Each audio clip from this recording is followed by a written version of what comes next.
안녕하세요. 저는 그냥 평범한 30대 주부였습니다. 너무 답답하고 속상했던 제 인생, 하소연해보고 싶어 이렇게 사연을 보내게 됐습니다. 저는 20대 후반, 지인의 소개로 남자를 소개받았습니다. 푸근한 인상이 통통한 몸매, 아주 평범한 직장 남자였어요. 한눈에 끌리는 사람은 아니었지만 얼굴값 하는 것보단 100배, 1000배 낫겠다 싶어 그 남자와 몇 번 더 만남을 가져봤어요. 얼굴만큼이나 별 다를 게 없는 그런 남자여서 저는 더 결혼 상대로 괜찮겠다라는 생각이 들었고 그쪽 역시 저와 비슷한 생각을 가지고 있어서 저희는 만난 지 2달 만에 결혼을 하게 되었어요. 남편 외모나 조건이 뭐 하나 특출난 게 없으니까 진짜 바람 걱정은 안 해도 되겠다 싶어 저는 항상 남편을 거의 방치해뒀어요. 남편 역시 여자에게 별 관심이 없어 저희는 생각보다 정말 잘 맞았어요. 그래서 신혼 초 더 좋았던 것 같아요. 서로 터치하는 거 없이 각자의 삶을 존중해주고 잠자리는 서로의 마음이 통할 때만 하는 걸로 합의를 보니 정말 최고의 룸메이트 같았어요. 그런데 어떤 결혼이든 장점이 있으면 단점이 있는 거잖아요. 역시나 이 결혼의 단점은 존재했습니다. 바로 남편이 막내라는 점이었어요. 그렇다 보니 엄마와 누나 2명의 사랑을 아주 듬뿍 받고 있었더라고요. 처음엔 나쁘지 않았어요. 왜냐면 남편의 누나들이 남편을 챙길 때마다 저까지 아주 잘 챙겨주셨거든요. 시어머님 역시 남편을 잘 부탁한다며 항상 저에게 친절하게 대해주셨어요. 하지만 이 모든 행복은 딱 1년짜리였어요. 남편은 결혼생활 1년 동안 총 4번 직장을 옮겨 다녔고 그것 때문에 저는 제대로 남편에게 생활비조차 받지 못했어요. 분명 결혼 전 돈 관리는 제가 하기로 합의를 봤었는데 남편이 직장을 자꾸 그만두면서 놀고 먹는 바람에 제대로 된 월급을 받아보지 못했습니다. 저는 그게 너무 열이 받아서 자꾸 남편에게 잔소리를 하게 됐어요. 아니, 이번 달에도 생활비를 못 주면 나 혼자 일해서 다 내라는 거야? 언제까지 생활비만 당신 뒤치다꺼리까지 다 나 혼자 해야 되냐고. 아, 나도 오래 다니고 싶지. 그런데 몸이 너무 힘들어서. 다 힘들어, 다. 나도 힘들고 세상 사람들 직장인데 다 힘들다고. 왜 당신만 힘들 거라고 생각하는데? 좀 제대로 좀 하라고. 이날 처음으로 남편에게 화를 내며 잔소리를 했어요. 남편은 완전 기가 확 죽었더라고요. 그런 남편이 조금은 불쌍해 보이길래 퇴근길에 장을 봐서 집으로 딱 들어갔는데 신발장에 못 보던 신발들이 있는 거예요. 저는 갑자기 불안해졌어요. 혹시나가 역시나 시어머님과 형님 2분이 다 저희 집 소파에 딱 앉아 계시더라고요. 그 사이 제 남편은 아주 편하게 누워 과일을 받아먹고 있었어요. 여보 왔어? 엄마하고 누나가 같이 밥 좀 먹지. 저는 너무 당황스러웠어요. 그 전날 싸운 것 때문에 혹시 찾아온 건가 싶어가지고 괜히 쫄리더라고요. 장봐 왔네? 옳게 오늘 맛있는 것 좀 해주게? 우리 같이 먹어도 되지? 여자 3명이서 조잘조잘 되는데 아주 정신이 쏙 빠졌어요. 저는 일단 음식을 하겠다는 핑계로 부엌으로 갔어요. 그러자 시어머님이 굳이 따라와서 제 요리에 혼수를 두시더라고요. 재료 손질을 왜 이렇게 하냐? 물은 왜 자꾸 틀어놓으냐? 쌀은 왜 이렇게 힘없이 씻냐? 반찬은 왜 이 정도밖에 없냐 등 아주 방언이 터져서 진짜 미치겠더라고요.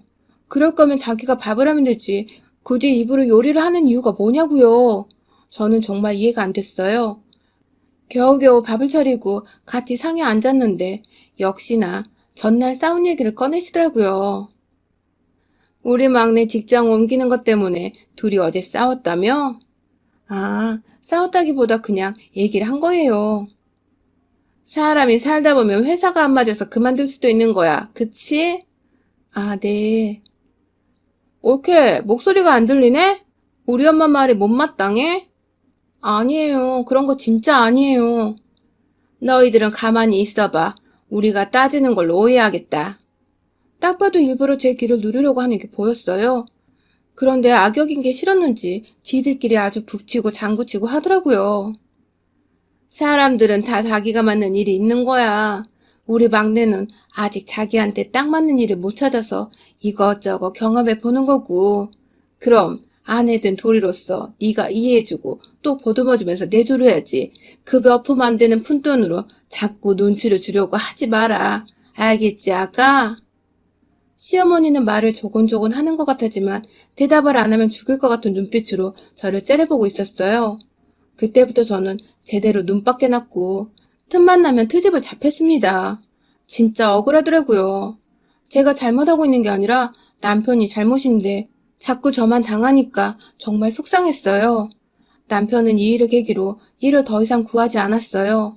제 눈치를 보는 건지 안 보는 건지 일부러 시어머님을 매일 저희 집으로 불러왔습니다. 진짜 환장하겠더라고요. 식비는 몇 배로 늘었지, 교통비까지 챙겨드리고 용돈까지 드려야 하니까 진짜 저는 여윳돈이 하나도 없었어요. 그래서 저는 어머님이 시댁으로 가신 그날 밤에 남편에게 말을 했어요. 어머님 좀 그만 오시게 하면 안 될까? 왜? 완전 정색을 하고선 핸드폰을 드는 남편. 딱 봐도 제가 뭐라 하면 전화를 할 것 같은 느낌이 들었어요. 그래서 저는 바로 핸드폰을 뺏고선 말했어요. 아, 진짜 언제까지 나 이렇게 살아야 되냐고. 힘들어. 진짜 당신은 일도 안 하면서 먹을 거나 축내고 앉아있고, 거기에 시어머님이랑 형님들 오시면 식비는 몇십 배라고. 내 입장 좀 생각해야지. 왜 당신 입장만 생각하냐고. 제가 돈으로도 너무 힘들고 시댁 식구들이 오면 쉬지도 못해서 정말 너무 힘들다고 말하니까 그제서야 고개를 끄덕이더라고요. 그래서 저는 잘 알아들었나 보다 생각했었는데 아니었어요. 그 인간 몸뚱아리만 둔한 게 아니라 눈치랑 뇌도 둔하더라고요. 제가 퇴근하고 돌아왔는데 역시나 소파에 나란히 그 넷이 앉아있었고 거기에 남편은 저에게 말했어요. 엄마랑 누나도 없다고 생각해. 그냥 나 보러 온 거니까 편하게 쉬어. 아니, 저렇게 말하면 제가 어떻게 되냐고요. 그 말을 들은 시어머니가 형님들은 저에게 물었어요. 우리가 오는 게 불편하냐? 옳게, 설마 우리가 오는 것 때문에 막내한테 뭐라 했어? 설마, 진짜? 아니지? 그 세 사람이 앉아서 저를 보고 따져묻는데 진짜 머리가 어지러지고 속이 울렁거리더라고요. 진짜 그 누가 그 자리에 섰어도 저와 같은 기분이었을 거예요. 여자 새세기는 정말 너무 셌습니다. 그렇게 저는 또 쩔쩔매면서 아니라고, 그런 말뜻이 아니었다고 변명을 하고 또 아부를 떨었어요. 그 후 세 사람은 일주일에 5번씩 저희 집에서 살았고 저는 두 손 두 발 다 들어버렸어요. 그러다 진짜 제가 장염으로 집에서 알아 누운 적이 있었는데 그때 진짜 제대로 일이 터졌어요. 아파서 자고 있는 거 뻔히 하면서 TV 볼륨을 미친 듯이 키워놓고 아주 떠들면서 놀고 있는 거예요. 그래서 저는 남편에게 전화를 해서 잠깐 방으로 와달라고 말했어요. 남편은 방에 들어와서 해맑게 웃으면서 왜? 그러더라고요. 저는 진짜 열받았는데 최대한 참으면서 부탁했어요. 나 너무 아파서 그러는데 약이랑 물 좀, 그리고 TV 볼륨 좀 낮춰줘. 잠을 못 자겠어. 남편은 알겠다면서 거슬러 나가 큰 소리로 말했어요. 혜진이가 시끄럽다고 TV 끄라는데? 저는 진짜 시겁했어요. 아니, 무슨 말을 저렇게 하냐고요. 사람 오해하게. 그 말에 둘째 형님이 방으로 들어와서 저한테 옳게, 우리가 시끄러워? 아픈 게 뭐가 대수라고 시어머니한테 시끄럽다고 말을 해? 미쳤어? 아파서 머리가 어떻게 된 거 아니야? 형님, 저는 그렇게 말한 게 아니라 볼륨을 조금만 낮춰달라고 말한 거였어요. 그게 그 말이지. 진짜 어이없어. 뭐 죽을 뻔이라도 걸렸어? 정신 좀 똑바로 차려. 싸가지 없는 소리 하지 말고. 안 그래도 아파 죽겠는데 너무 서러웠어요. 그렇게 혼자 이불을 뒤집어 쓰고 울다가 지쳐 잠들었는데 좀 이따 깨어보니 집에 아무도 없더라고요. 그래서 다행이다 싶었는데 조금 있다 다시 그 네 사람이 돌아왔어요. 아주 고기 냄새를 풀풀 풍기면서 시끄럽게 들어오는데 남편 손에 제 지갑에 들려있는 거예요. 저는 황급히 핸드폰을 확인해봤더니 거의 30만 원어치 소고기를 잡수고 왔더라고요. 그 와중에 눈치 없는 시어머니와 형님들은 저에게 오케이 땡큐 잘 먹었어 라고 말하며 소파에 앉았어요. 남편은 아주 싱글벙글 저에게 윙크까지 하더라고요. 저는 그 모습에 꼭지가 제대로 돌아버렸어요. 그래서 남편의 손목을 잡고 안방으로 들어가 문을 잠갔어요. 그리고 막 따지기 시작했습니다. 그동안 받은 서러움과 지금 당장 쓴 그 돈이 얼마나 힘들게 번 내 돈인지 아냐고 막 따졌어요. 울면서 막 남편의 가슴을 때렸는데 문 밖에선 아주 난리가 났더라고요. 결국 형님들과 어머님은 문을 아주 부서져라 내리치다 문고리까지 고장나서 안방까지 들어왔어요. 그리고 아주 죽일 듯이 제 머리채를 잡고 흔들었어요. 네가 미쳤구나. 감히 남편한테 손을 대? 네 남편이기 전에 내 동생이야. 둘째가 먼저 제 머리채를 잡고 첫째가 와서 제 뺨을 때렸어요. 옳게.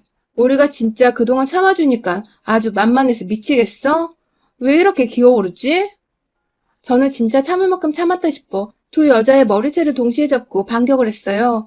그러자 시어머님이 제 등짝을 마구 갈겼어요. 결국 저는 바닥에 나뒹굴었고 서럽게 울었어요. 4대 1은 정말 힘들더라고요. 아니, 불가능하잖아요. 결국 저는 그날 그 사람들한테 무릎까지 꿇렸고 남편에게 잘못했다고 빌어야 했습니다. 진짜 제가 뭘 잘못했는지도 모르겠는데 그 사람들이 사과를 시키니까 어쩔 수 없이 빌어야만 했어요. 진짜 너무 속상하고 분하고 너무 열받는데 어떻게 할 수가 없었어요. 그렇게 그날이 지나고 저는 친정에 가서 울며 그동안 있었던 일들을 모두 다 사실대로 말했습니다.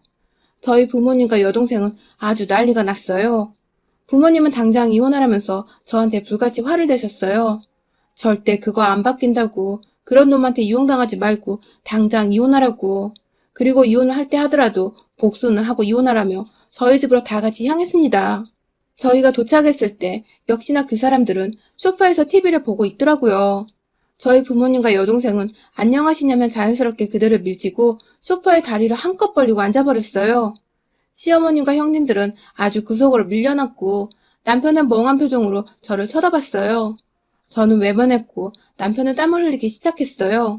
시댁 식구들은 아주 눈치를 보면서 서로 눈빛 교환만 줄창 하더라고요. 냉랭한 분위기에 저희 아빠는 남편에게 말했어요. 자네는 장인어른 장모님 왔는데 음료도 안 내오나? 아, 아버님 죄송합니다.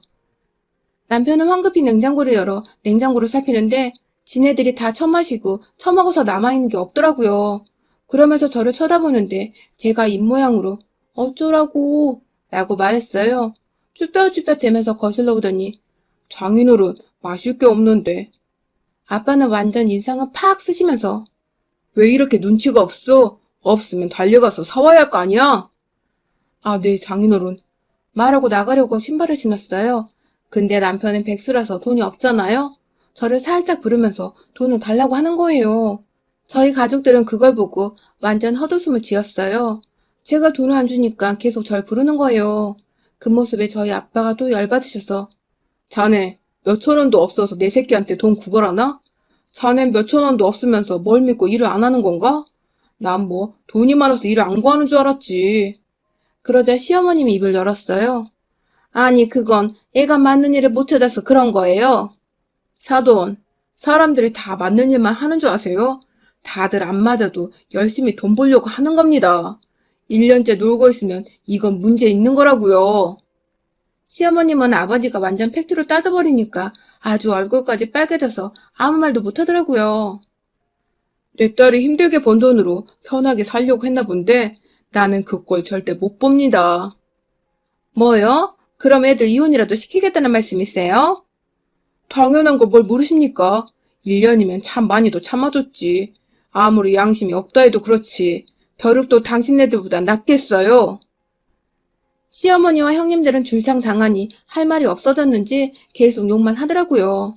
그걸 듣고 있던 저희 엄마가 다시 시어머니에게 말했어요. 내 자식한테 손대셨다면서요? 당황하며 시어머님이 말을 못하니까 형님들이 맞을 짓을 했으니까 맞은 거라고 말을 하더라고요. 그 말에 열받은 엄마는 남편의 뺨을 때리셨어요. 맞을 짓 했으니까 당신 새끼도 맞아야겠네요. 내 딸 피 같은 돈으로 놀고 먹은 값 다시 뱉어내야 할 거야. 당장 내일 소송 진행할 테니까 아주 제대로 혼나보라고. 시어머님은 저희 엄마의 머리채를 잡으려다가 제 동생에게 머리채를 잡혔고 그대로 몸싸움이 일어났습니다. 그 모습에 열이 받은 아버지는 그 사람들을 모두 집 밖으로 내보냈어요. 여기 내 딸이 그동안 혼자 벌어서 혼자 돈 낸 집이니까 당신들은 들어올 자격도 없어. 당장 꺼져. 아예 문 밖으로 내보내고 문고리랑 완전잠금까지 눌러버려서 밖에서도 열지 못했어요. 그날 저는 가족들과 앞으로의 계획을 함께 이야기했고 말 그대로 이혼 소송을 진행했습니다. 가장으로서 최선을 다하지 않은 죄야 빚을 만든 죄, 그리고 아내를 폭행한 죄, 다양한 것들로 저는 소송을 준비했어요. 남편은 진짜 저한테 딱 한 번 빼고 돈을 준 적이 단 한 번도 없었거든요. 그걸로도 이미 이혼 사유가 됐었기 때문에 소송이 어렵진 않았어요. 훨씬 불리한 게 많은 쪽이 남편이기 때문에 계속 저에게 합의혼을 하자며 매달렸지만 저는 절대 안 된다고 오빠가 말해줬어요. 그러자 남편은 무릎까지 꿇고 빌더라고요. 첫째 누나는 이혼할 때 돈도 제대로 못 받고 나와서 한 푼도 없고, 둘째 누나는 알잖아. 돈 개념 없이 명품 사들이는 거.